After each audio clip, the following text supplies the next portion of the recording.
It's another day here in Rome. For today's video, samahan niyo po akong i-celebrate ang aking kaarawan. Today is my birthday at I plan to celebrate here in the city of Rome. Medyo maaga ako nagising kanina, mga alas 4:30. Siguro medyo nag-a-adjust pa yung katawan ko. Kasi nga, di ba, galing akong night shift for like a couple of weeks. For today, pupunta ako ngayon sa Colosseum and I booked a photographer para sa aking birthday photo shoot. Yes. Actually, first time kong mag-book ng photographer. And then after that, meron akong na-book na tour sa Colosseum din mismo, sa loob niya, and then sa Palatine Hills. And then later, I'll check na lang kung ano yung mga pwede ko pang puntahan after ng tour. Dito ako ngayon sa may bus stop, which is good kasi malapit lang siya sa hotel. Yan lang yung hotel, mga few steps lang. And then ito yung bus stop ng Trastevere. I'll take bus number 3, no, chinek ko yung Google, and then 12 stops lang papunta sa Colosseum. Nung nagtanong ako kanina, may turista rin dito. Tinanong ko kung pwede magbayad sa loob ng bus. Alam ko naman pwede magbayad sa loob, pero wala kasi akong ticket. Gusto ko lang makasiguro. Pero sabi nila, sirado yung bus system ngayon, yung ticketing system. So libre daw ngayon. So libre tayo sa pamasahe for today. Kakababa ko lang ng bus, guys. And sa mismong bus stop. Ayan na siya. Grabe naman. Hindi mo magsalita ng ayos. Nahutal ako. Grabe. Ay, grabe naman. Grabe laki talaga niya, no? Maga pa naman eh. Although, malapit lang naman din yung meeting point nung namin ng photographer. That's 8 a.m. And then, ngayon 7:30 pa lang naman, so meron pa akong half an hour. So, after that, 9 o'clock, may tour ako dito. So, oh yeah, may time pa. Gusto ko lang muna i-appreciate yung ganda nito. Grabe. Tawid na tayo. Feel ko yung pagiging turista ko ngayon. Tatawid ata ako dito. May nakita ko mag-asawa. Nagpa-picture. Tapos taga Las Piñas din pala yung isa. Parang hindi ko siya... okay, later. Parang I'll make sure na meron akong time to appreciate the Colosseum. Kasi ngayon kailangan ko madali kasi halos mag-alas 8 na. Nandito na ako sa meeting point namin ng photographer. So, dito ko na lang siya hihintayin. Sabi daw may naman eh. May kasamang guide sa pagpupo. So, siya na bahala mamaya.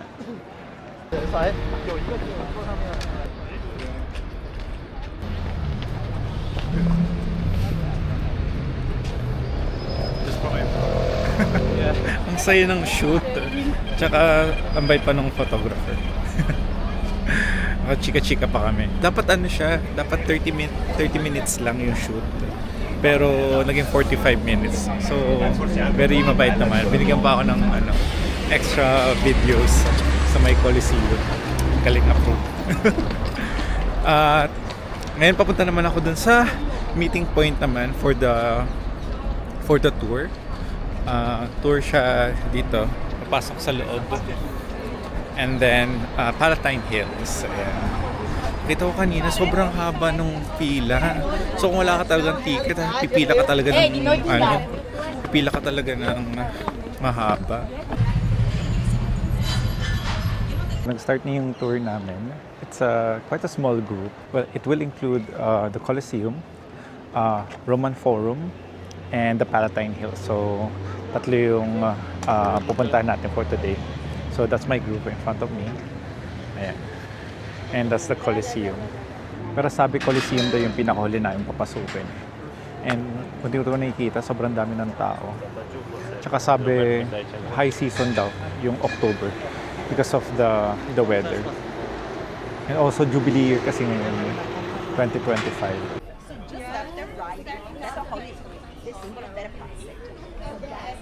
got the titles every night in the arch itself. It was dedicated to the new gods of the state and the titles. Arch of Titus.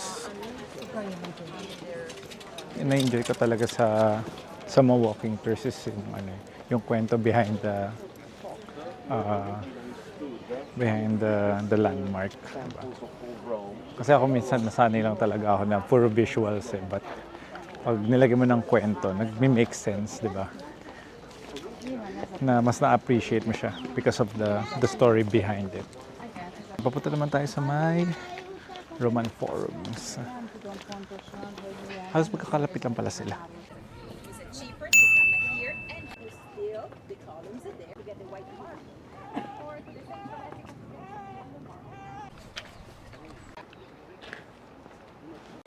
Halos magkakalapit lang siya. Nasa may tabi lang siya ng Colosseum.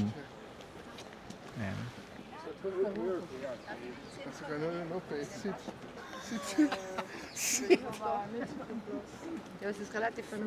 I think sabi sa tour dito at nakatira yung mga, alam mo, the powerful during the Roman Empire.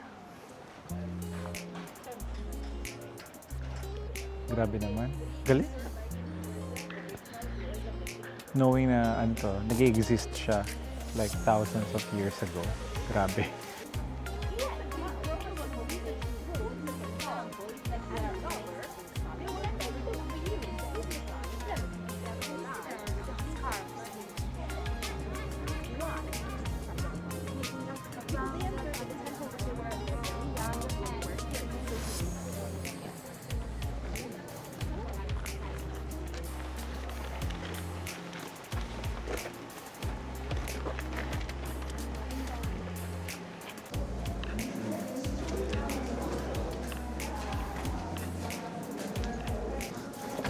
There's packet naman tayo ng Palatine Hills. So kanina yung Roman Forum, parang yun pala yung parang center of politics sa Rome. So nandun yung square, nandun yung parang plaza nila kung saan nagtatalumpati yung mga politicians in the ancient Rome. Ang galing. Ito medyo uphill packet ang Palatine Hills. Ang galing ng tour guide namin. Ang dami niyang kwento.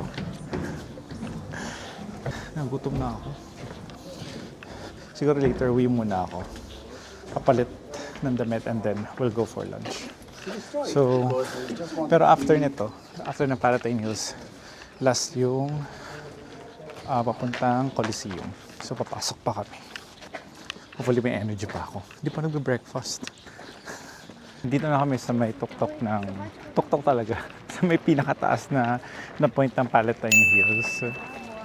And oh my gosh, the view is breathtaking.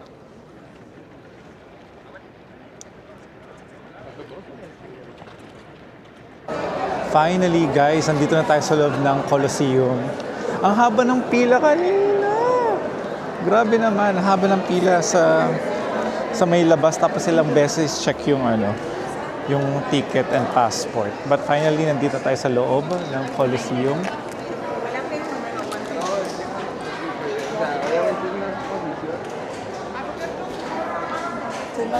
Yan yung daan papunta sa may arena.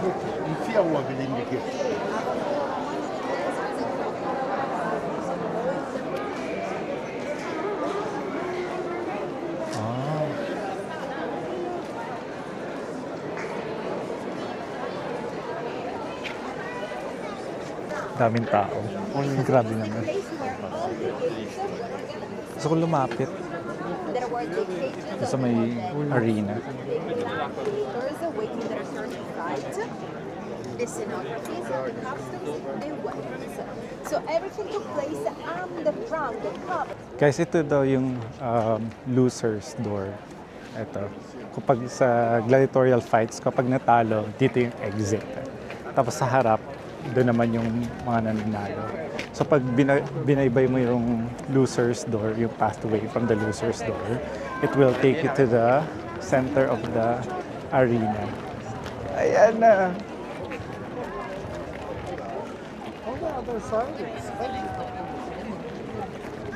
Siyempre matao talaga. Touristy. Grabe, nasa gitna tayo ng arena.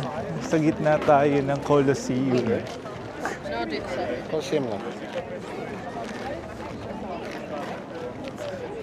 Dati hanggang Araneta Coliseum lang ako. Diba? Nice. Tapos, dito, kasi ito yung floor eh. Sabi, itong gitna na to. So dati meron daw may malaking sahig dyan. And then underneath, dun sa floor, ito, mga to. Yan, mga rooms. So nandyan daw yung mga gladiators. Diyan daw sila nag-stay. So usually mga gladiators daw, 95% of them are slaves. Yan. And then, sa may bandang part na yun, sa may bandang part na yun, sa may kanan, that's where they keep yung mga tigers and lions daw. So, they don't feed them, di raw nila pinapakain yung mga lions and tigers para pag pinakawalaan sila during the games, di ba, maging very aggressive daw sila. And syempre, ang expectation is the gladiators will fight these animals. Grabe naman sa Asian Rome. Very aggressive. But anyway. I'm back at the hotel, guys. Natapos yung tour ng mga 12:30 na. Dapat ang tour namin 2.5 hours lang, naging 3.5 hours. Kasi nga, nagtagal kami doon sa may pila kanina. But anyways, very happy and well satisfied naman ako dun sa tour namin sa Coliseum. Dahil ko natutunan. Ang galing magkwento ng tour guide namin. But anyways, bumalik lang ako ng hotel para magpalit. Naglagay lang ako ng shirt sa loob. Kasi kanina wala lang talaga akong t-shirt sa loob. Diba? And then, ayun, nagpalit din ako ng trousers. Parang plain denim na lang ako ngayon. And I'm gonna head out for lunch. Ngayon, nagkikrave na ako ng Italian pizza. So, excited na ako at gutom na rin ako. Ang last kain ko pa ay yung kagabi. Hindi pala ako nag-breakfast. Ang breakfast ko lang ay yung 3 pirasong cookies na binili ko sa convenience store kagabi. Tapos tubig. Hindi ko kinaya. Ang laki niya, May. Scholar. Sudak mo sa akin. Sige, laban natin. Ang laki niya, talagang masarap. So this is the Napoli pizza. Napoli. And of course, di mawala ang aking glass of beer along with my pizza. So, buon appetito.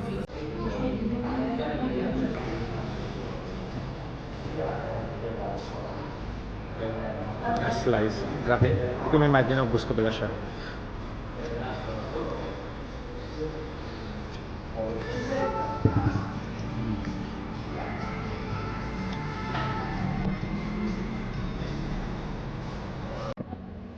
Okay, achievement locked. Nakapag-pizza. Legit pizza from Italy. Actually, kanina yung in-order ko, bruschetta. At tinapay pala siya. Tapos, pizza and beer. So, yung dinala agad nila, hindi yung starter, yung pizza. Tapos yung beer. So, ako, deadma, kain na lang ako. Tapos I realized, kaya pala hindi dinala yung yung tinapay. Kasi sa pizza palang busog na ako. Tapos nag-explain si ate kanina, yung waiter. Hindi na daw dinala yung bruschetta kasi mukhang enough na daw. Which I agree. Sobrang enough na siya. Tapos nakalabas na ako ng restaurant kanina. Tapos bigla ako hinabol na ate. Yung pala nalimutan ko yung bag ko. Ay talaga. Ay, sobrang tanga. Nakakainis. Buti na lang, hindi pa nakakalayo. Tapos nandito yung wallet ko tsaka passport. Buti na lang hinabol ako ni ate. Next time hindi ko na talaga iiwan to. Anyways, pabalik na ako ng hotel ulit ngayon. papahinga lang ng konti kasi lumabas lang talaga ako para kumain. And then, after, pupunta ako ng sentro ulit. Gusto kong puntahan yung Spanish Steps tsaka Piazza del Popolo. Popolo. Ayan. Piazza del Popolo. Ayan. So, yung dalawa na lang muna yung itinerary ko for today. And then, bahala na mamaya kung na may secret ko. Tsaka pala gusto ko mag-gelato. Yun. Isa yun nasa checklist ko. Kailangan ko mag-gelato today. Ginabi na po tayo kung makita nyo. Sabi ko kanina, papahinga lang ako ng saglit, di ba? Pero inabot na ako ng 3 hours. So nakaidip ako ng mga 3 oras. And then, Hoy! You okay? Ciao, bro. I'm vlogging. Medyo kinabahan ako ng very light dun, ha? Siguro hindi naman lang nagsabi na mag-hi hello siya. Ay, grabe naman. Hindi ko alam yung trip niya, ha? Medyo konting kaba lang naman, pero medyo kalmado naman ako. Kasi alam ko mas malaki ako sa kanya, eh. Mas malaki katawan ko sa kanya, eh. Siguro yung pabigla-bigla. 3 hours yung tinulog ko. Pagising ko halos alas 7 na ng gabi.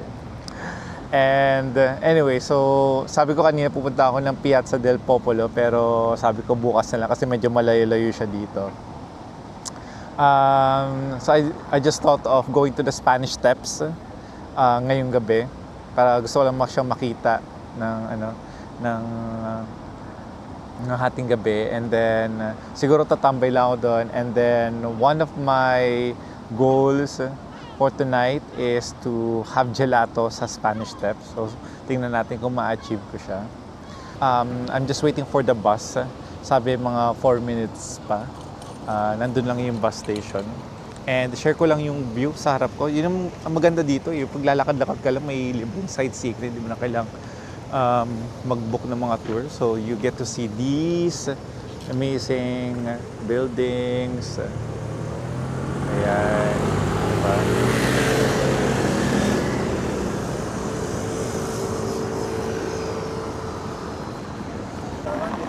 Hindi pa na makamove on kay kuya kanina. Actually, dalawa sila, eh. Kahit na sabihin mas malaki ako, eh. Diba? Dalawa pa rin sila. Although, yun nga, hindi ako masyadong kinabahan kasi nga, maliwanag din kasi, ayun man, kahit alas 8:30 ng gabi, tapos malapit ako sa main road, ayan o.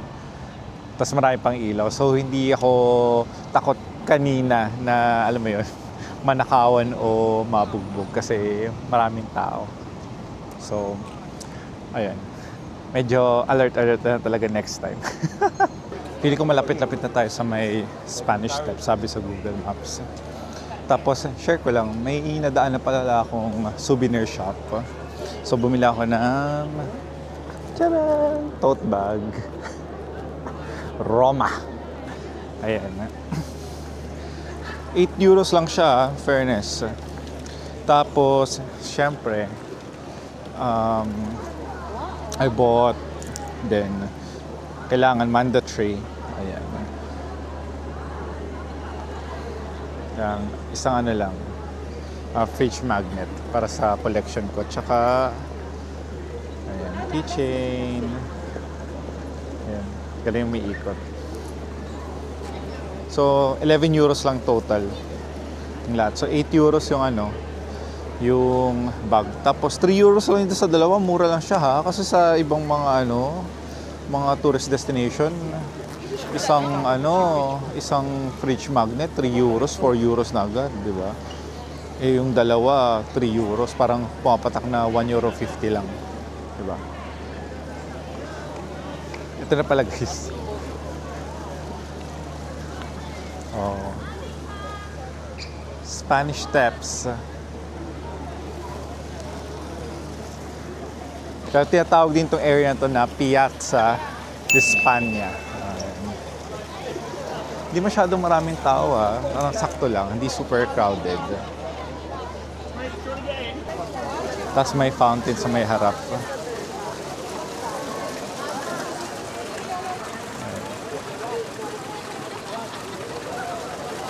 Wala, si ate.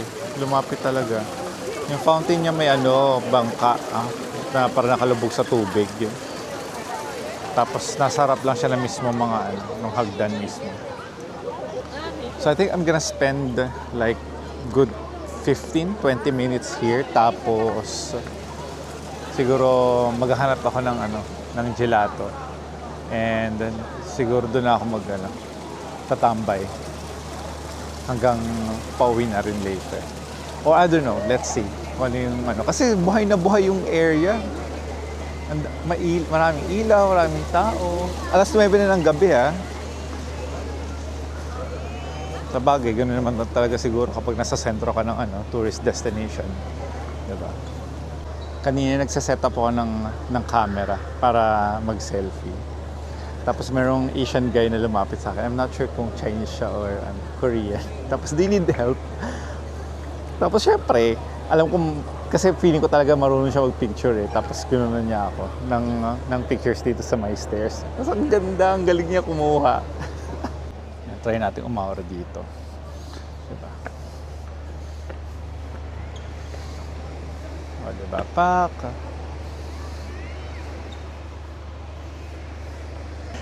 With a tote bag.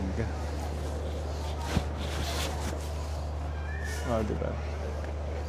Aura lang. Ayan. So finally, I got my gelato ice cream. Ayan. May pa-biscuit. May dramang ganyan. Di ba? Pero medyo mahal siya 12 euros Kaya nagtaka ako kanina, parang punong-puno ayan Punong-puno naman yung cup Tapos sabi, 12 euros. Okay, sige. Laban. So balik ako ngayon sa sa may Spanish Steps and dito na lang ako kakain itong gelato. Siguro hanap lang akong spot. Kahit siguro okay na dito. Video na lang tayo. Nasa yung kutsara? May pa kutsara. Ayan.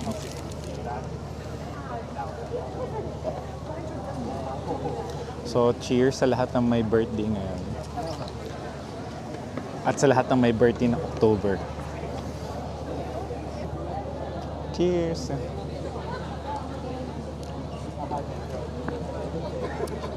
Ganun sarap.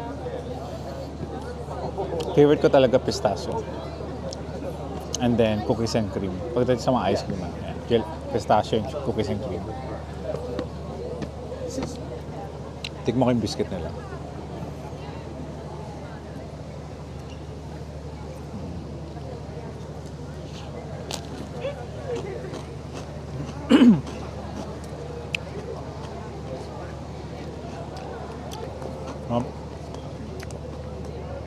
So I think guys, dito ko na lang muna i-end yung video ko. Thank you so much for joining me on my birthday today. Appreciate ko naman. Kung nanonood kayo, thank you.